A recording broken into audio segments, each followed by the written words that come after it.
Dr. Martin here. Message for Black people. I'm so sick of hearing this narrative that limits Black men to only being good for what they provide. It reminds me of this folklore about John Henry.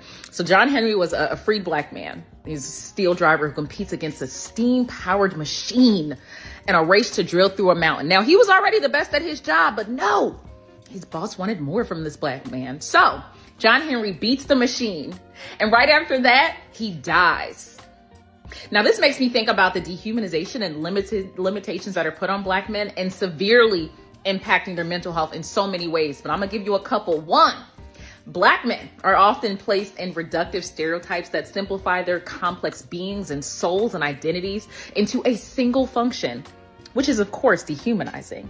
Two, telling Black men that they are only what they can provide severely limits and neglects their potential for other things. It confines them into this limited role. Three, the whole Black men are only worthy of what they can provide has so many roots that are steeped in the historical context of Black men being exploited, objectified, and reduced to their physical labor, which really perpetuates the whole aspect of racial bias. And my last one I'm probably gonna give is 4. I have seen in therapy, because yes, Black men go to therapy, the toll, the emotional damage to relationships that this has on Black men. When they feel like they're only valued for what they can provide, stay in jobs, stay in careers that are destroying their mind, body, and soul, because better dead than unemployed. Also, relationship-wise, just the FYI, there can never truly be mutual respect or a healthy relationship dynamic when you feel like you're only as good as what you can provide. The same way I talk to the Black community and most of the time Black women that we need to learn that love doesn't require suffering, is the same way I talk to Black men about you need to learn that their love isn't contingent upon what they can provide. I'm gonna talk more about the whole aspect of Black men as well, because I always talk about Black women and married to a Black man, been raised by a Black man. And also I got 2 little Black boys in my house, and I just realized I feel like I need to talk more about this. Hey, my brother's back again. And this video is coming from a Black psychologist, a Black PhD psychologist. Shout out to Marsha for sending it to me on email. And it just proves the effectiveness of the Black manosphere and the manosphere in general, to start to change the environment and change the language that is coming out of these women's mouths, right? Can't say that she's a ratchet. Can't say that she's uneducated. Can't say that she's uninformed. She is obviously an intersectional feminist by the way she uses language. So even the feminists, intersectional feminists, are starting to change their language. So shout out to FD Signifier, okay? Trust and believe about the Black manosphere. What is not important and doesn't make an impact? Yes, it does. This is proof. This is what I call the end of John Henry.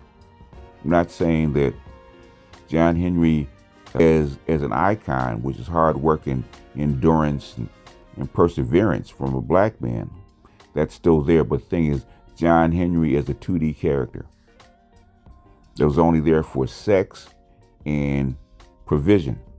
See, those two things are now more well-rounded. So now that Black women have to view us as a whole, as a person, as a human, just like she's saying. Black women have not viewed us as human for quite some time. They've looked at us as a competitor, as a resource to be used. Now that the environment is changing globally, nationally, locally, the environment is forcing them to actually do what? Come to heal, come to Jesus, come to the table, come to a different kind of rhetoric, a different kind of worldview. Spurred on by what? The Black manosphere and our constant drumbeat of what's wrong with the Black community and what's wrong with Black men and women, and what's wrong with Black men in particular. All this angst that we have, right? They've been telling us to shut up for 15 years because they knew this day was coming. Now it's here. Now it may be too late because what? You're getting ready to lose your men. And they recognize that. So now I've seen this so many times in a relationship where you're providing, you're protecting, you're doing all this emotional labor work and all this support and all this kind of stuff. You never get heard. You never get seen, as they say. Black women say, seen. Until you pack your bags to get ready to walk out the door. And all of a sudden, everything that you've said, everything that you've spoken, everything that she brushed off, comes back in a rush. And I know this because all of a sudden they remember all the shit that you said, all the stuff that you complained about, but it was unseen. In a flash, it comes back. That's what's happening right here. You're getting ready to walk out the door and she's begging you to stay.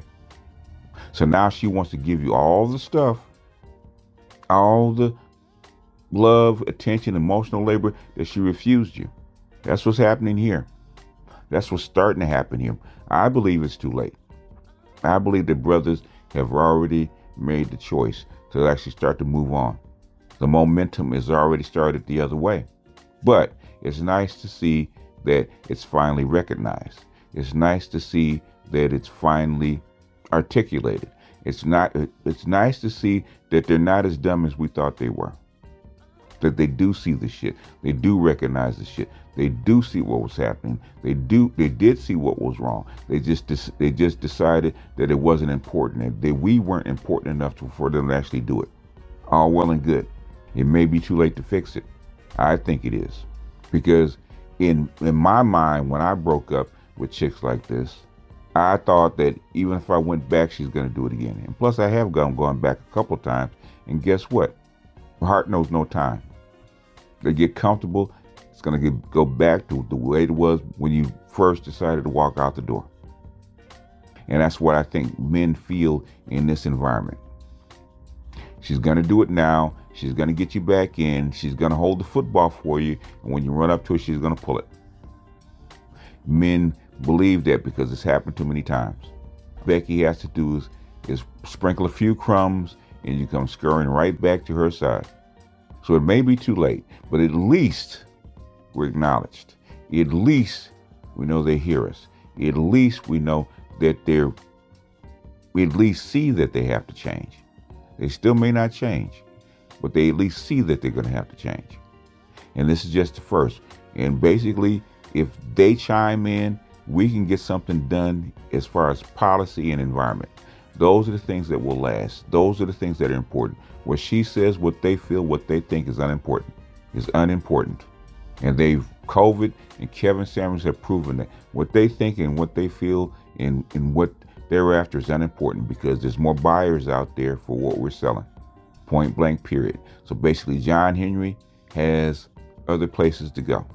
So the John Henry as a 2D character, as a flat character, is only good for sex and resources. Yeah, those days are over. Stop being the John Henry, that you have to do this, you have to do that, because like I said, poor men all over the world get more deference and respect and love than black men in America at 100K, at $1 million, at $10 million. They get more respect, more femininity, more caring, more cooperation at $0 than we do at 10 million. The death of John Henry as we know it. So all I got for this one is to beat us out, and I'll see you guys on the next one. Peace.